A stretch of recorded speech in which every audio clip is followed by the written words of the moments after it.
están acusando de haber matado a Vanessa, de haberla enterrado, descuartizado y enterrado. ¿Usted ha cometido este delito usted? No, señor.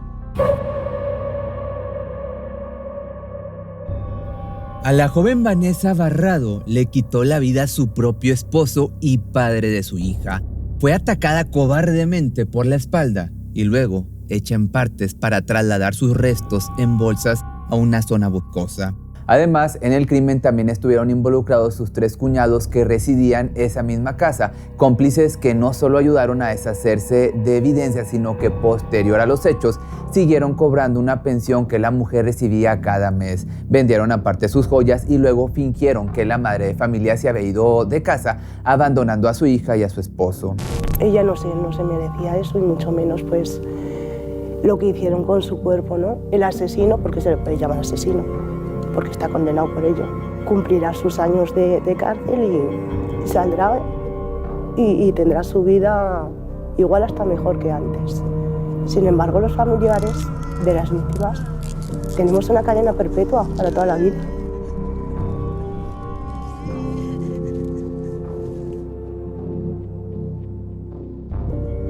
Que fue desgarrador. Fue algo desgarrador.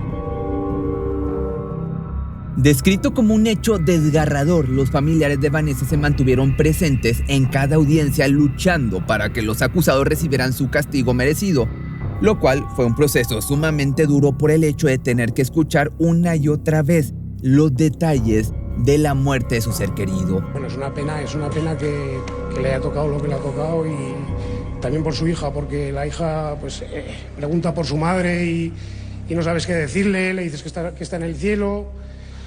Pero vamos, que ya con 4 añicos que ha hecho ahora, pues se va dando cuenta y las preguntas que hace, pues la verdad que nos parten el corazón a todos. Nacida el 13 de diciembre del año 85, Vanessa Barrado Hernández era una joven española hija de Juan Pedro Barrado y Rosa Hernández, un matrimonio que a pesar de haberse separado años después, siempre le dieron a la jovencita una vida llena de amor y protección. Tuvo una infancia feliz corriendo por las calles de su vecindario en Oliver, en Zaragoza, donde también cursó sus estudios e inició su etapa de la adolescencia. Vanessa se caracterizaba por su personalidad extrovertida, sobre todo dentro del plano familiar, pues le gustaba mucho convivir con sus primos y sus tíos, quienes de igual manera le correspondían con mucho cariño.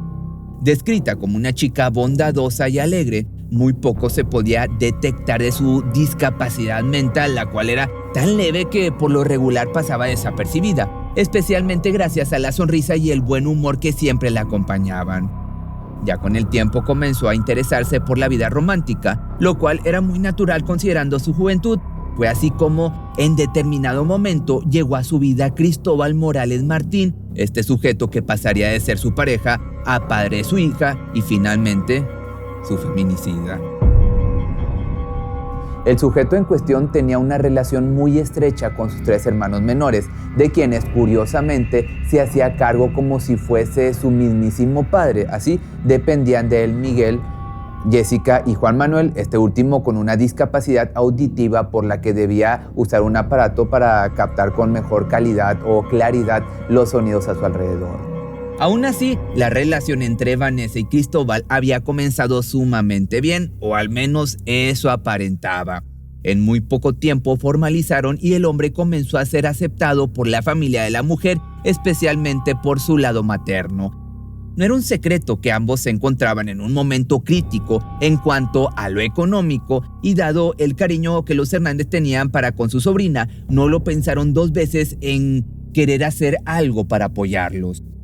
Justo como lo hizo el tío Carlos, quien con toda la buena intención del mundo le consiguió un trabajo a la nueva pareja de su querida sobrina, Vanessa. Yo lo hice con toda la buena intención del mundo, viendo el problema que tenían económico y bueno, pues yo he hablado con gente de la empresa, los cuales me decían que también los tenía totalmente engañados porque se les echaba a llorar diciendo que les había abandonado la mujer, que mira tú qué panorama tenía con la chica, que no podía, que tal que cual. Desgraciadamente nadie había sido capaz de ver más allá del rostro amigable de Cristóbal, puesto que no era precisamente la pareja ideal para nadie en lo absoluto. dado sus rasgos violentos que paulatinamente fue demostrando a lo largo de la relación. El puesto laboral que le habían ofrecido era una empresa de pieles ubicada en el municipio zaragozano de Cadrete, a donde la pareja se mudó luego de haberlo aceptado. Sin embargo, lo que se suponía una nueva vida como novios en unión libre no sería precisamente lo que Vanessa esperaba, pues en la nueva casa también la recibirían sus 3 cuñados que dependían económicamente del mayor de los Morales Martín.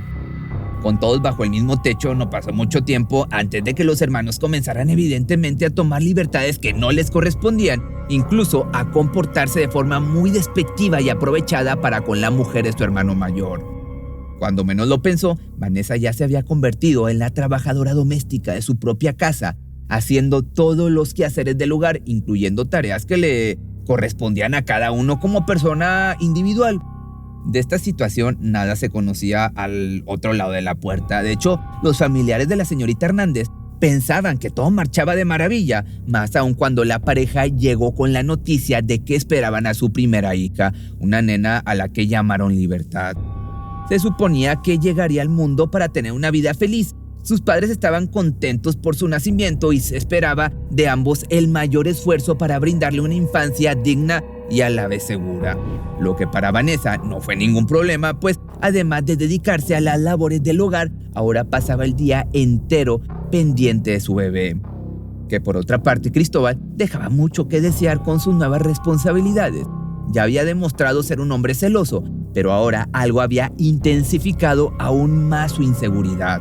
No soportaba ver el comportamiento alegre de su pareja y para él eso era un motivo para desencadenar discusiones constantemente.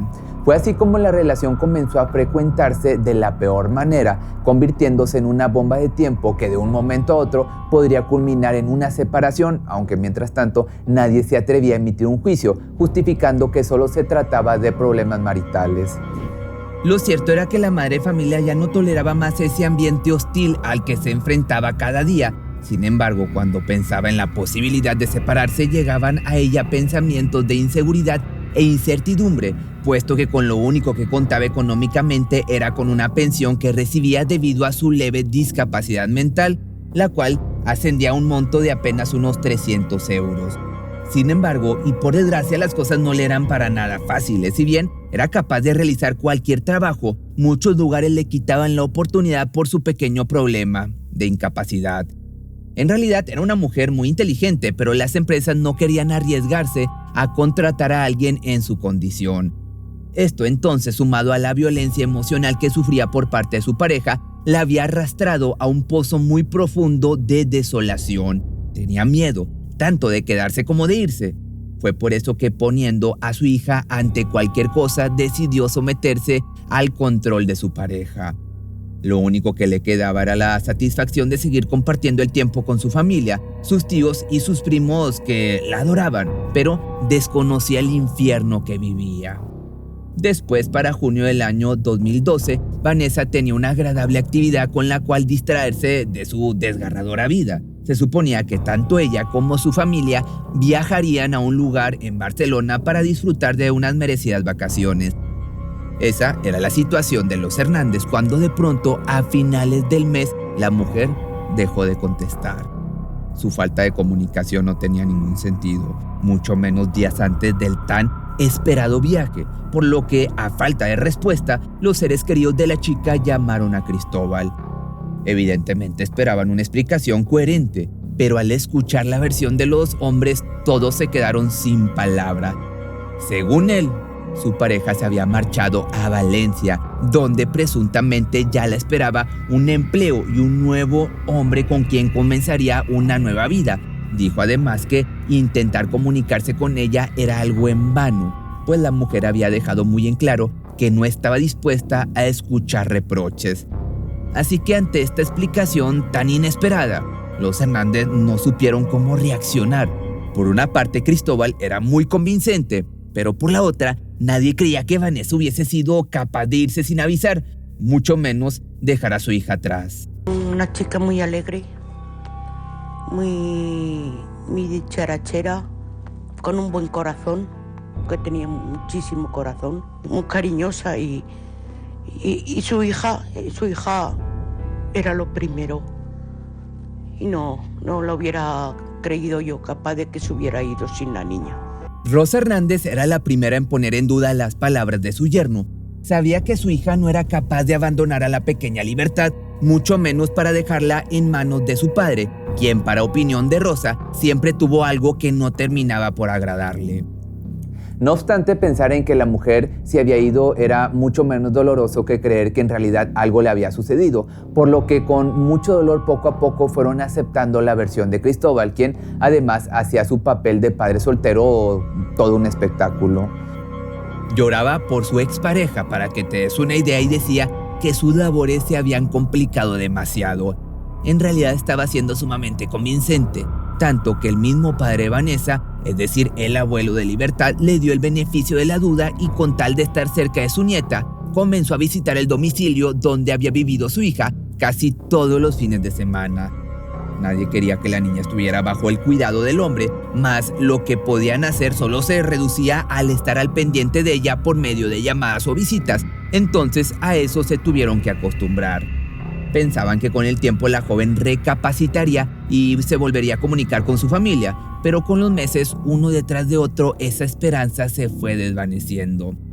Evidentemente no tenían idea de que por mera casualidad la terrible noticia de su paradero emergería de la tierra misma cuando el 22 de octubre del año 2012 un agricultor hiciera un desgarrador descubrimiento. El hombre caminaba por un bosque ubicado en Cadrete, donde inesperadamente se encontró con una bolsa de basura que estaba todavía muy arraigada al suelo. Más le llamó la atención por lo que se encontraba a su alrededor. Parecían ser restos óseos, quizás de algún animal, fue lo que pensó en aquel momento. No obstante, cuando pudo extraer el contenido de la bolsa, se encontró con la cruda realidad. Era cabello humano y un cráneo. No suficiente con eso, a unos 300 metros de distancia, detectó otra bolsa cuyo contenido eran más huesos humanos. Así que, sin poder creer lo que yacía frente a él, lo primero que hizo fue llamar a las autoridades. Una vez ahí se dieron cuenta de que eran partes de un cuerpo humano seccionadas y esparcidas por el área. Sin embargo, el nombre de Vanessa nunca se les vino a la mente debido a que ni siquiera estaba en la lista de personas desaparecidas. En su lugar, surgió el nombre de una mujer de 52 años llamada Pilar, cuyo paradero se desconocía desde hace algunos meses. Su color de piel, la morfología del rostro y otros detalles dictaban casi con mucha seguridad que se podría tratar de ella. En primer lugar, hay un coletero. Pilar siempre llevaba un coletero.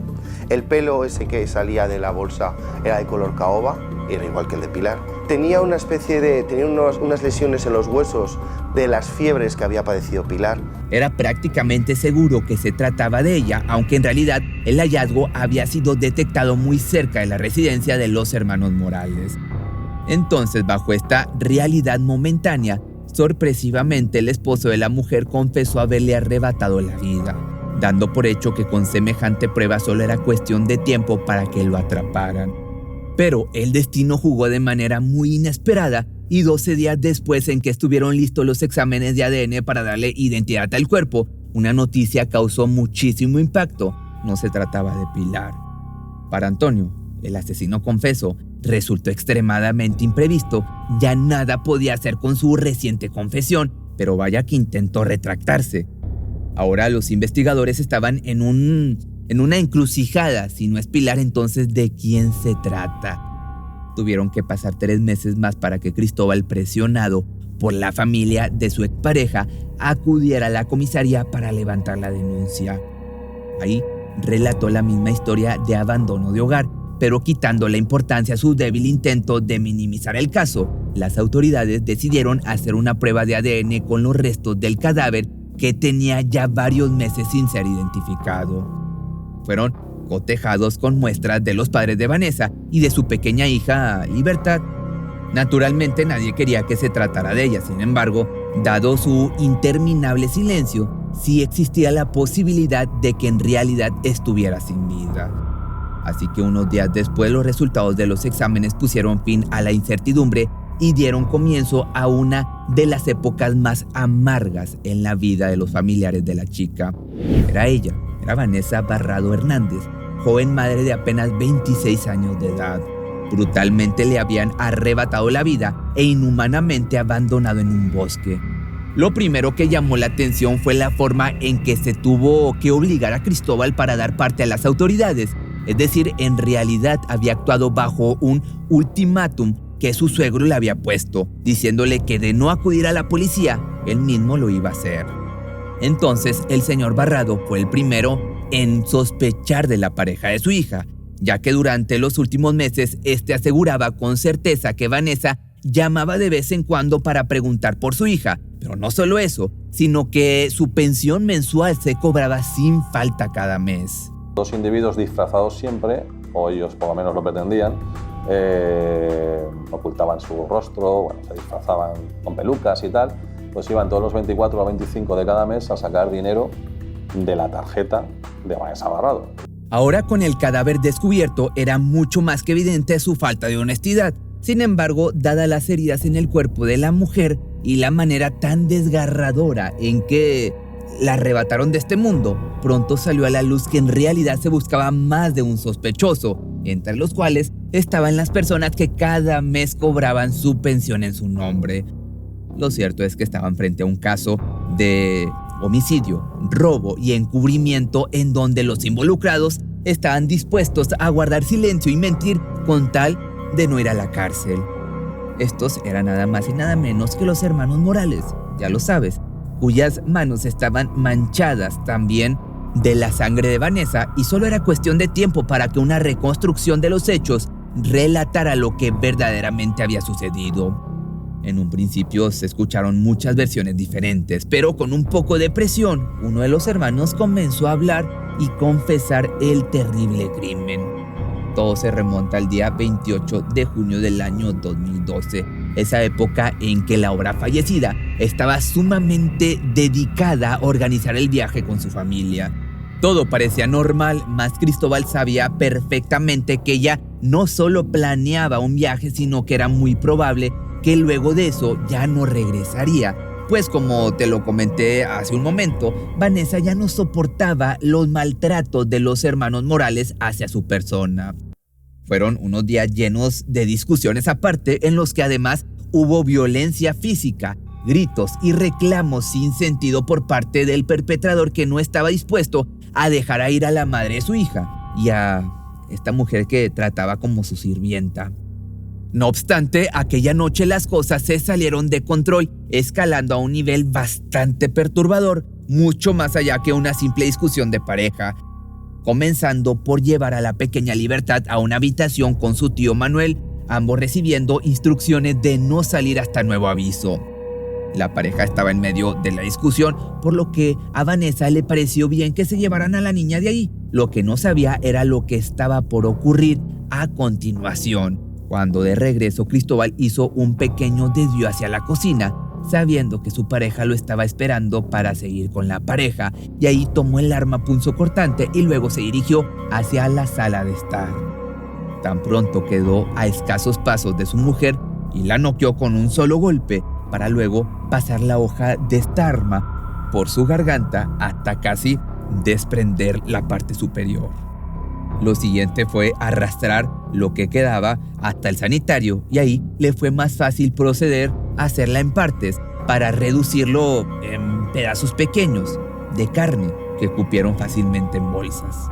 Dice que su hermano vio cómo su hermano transportaba bolsas de basura en dirección contraria a los contenedores. Sí. Y que le pareció extraño. Sí, a lo primero sí, pero como algunas veces le mandaba a él y otras veces me manda a mí, yo la tiraba donde los cubos orgánicos que hay enfrente de la casa, como si han estado allí, saben que allí hay unos contenedores de basura enfrente de la urbanización. ¿No sabe, usted no conocía la parte donde iba su hermano? No sé la dirección que... Los hermanos Manuel y Jessica fueron quienes estuvieron dispuestos a relatar los hechos en una audiencia que duró aproximadamente 4 horas, mientras que Cristóbal y su otro hermano Miguel Ángel siguieron en sus posturas de guardar silencio.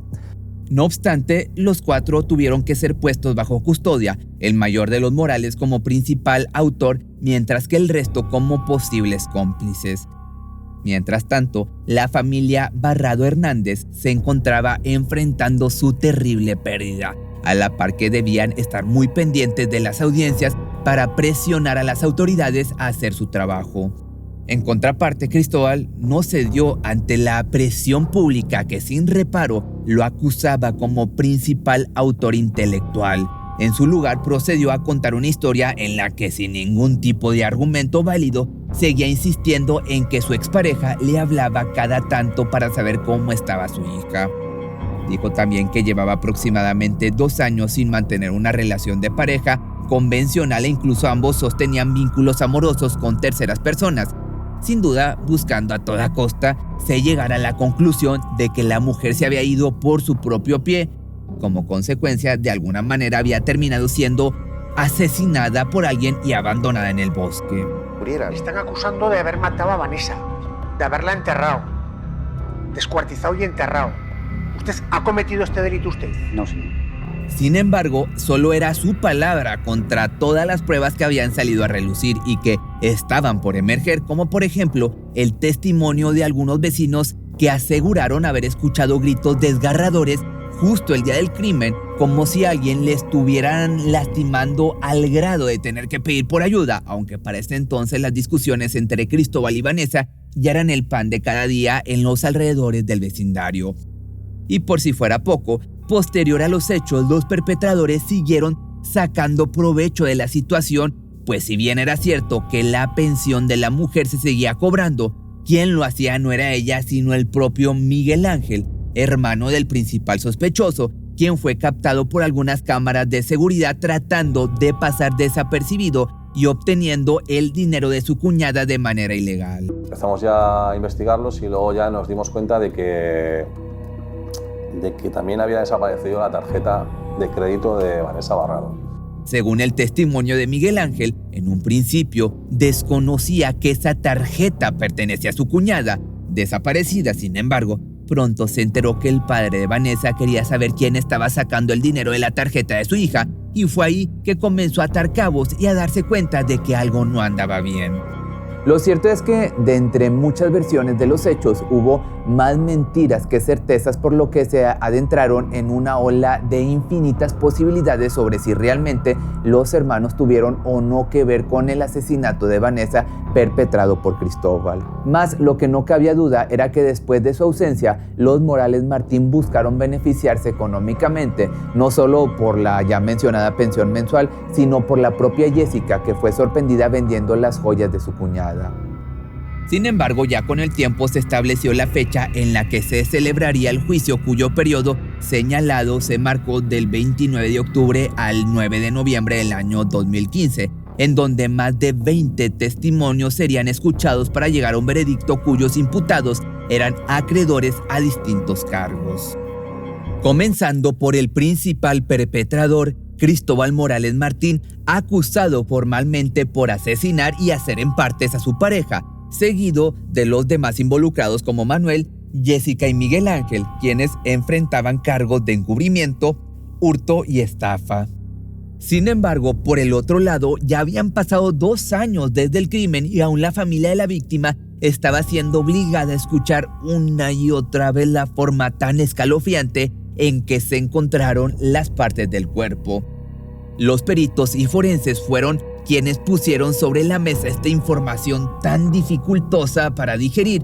Recordaron también frente al jurado que el cadáver había tenido que ser recolectado parte por parte y que incluso había ciertos fragmentos de huesos que jamás se habían podido recuperar. La autopsia fue difícil y compleja, la autopsia, porque estábamos ante restos esqueléticos y teníamos que saber cómo había fallecido. Saber un esqueleto cómo alguien ha fallecido es complicado. Sin embargo, por más complicado que resultó el examen forense, se pudo determinar que la mujer primeramente fue atacada por la espalda cobardemente para luego tener sobre su cuello el arma punzocortante que le puso fin a su vida.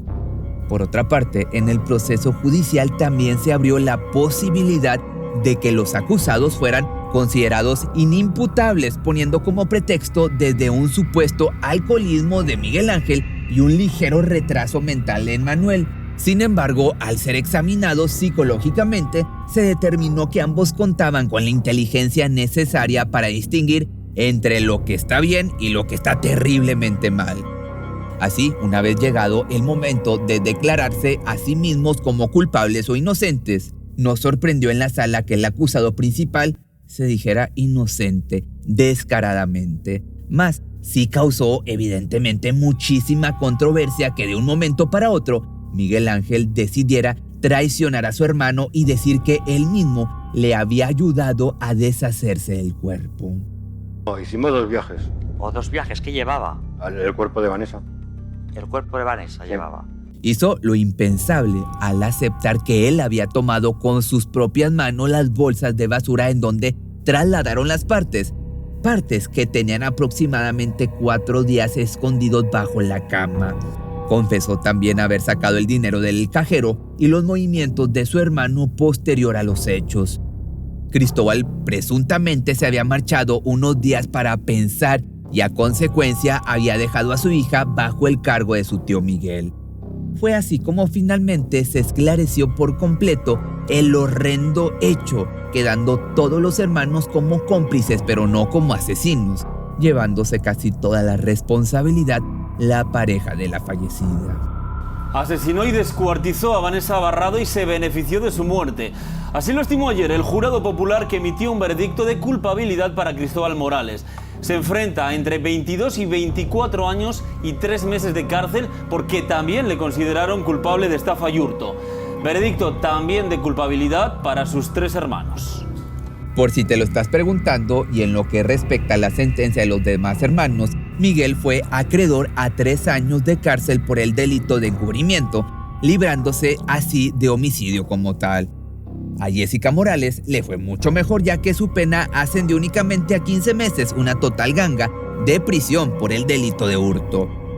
Y por último, Manuel obtuvo también una condena ridícula de 15 meses por el delito de encubrimiento, ya que a diferencia de Miguel, él no tuvo nada que ver supuestamente con el hecho de transportar los restos hacia el bosque, salvo gastar el dinero cuya procedencia sabía que era ilícita.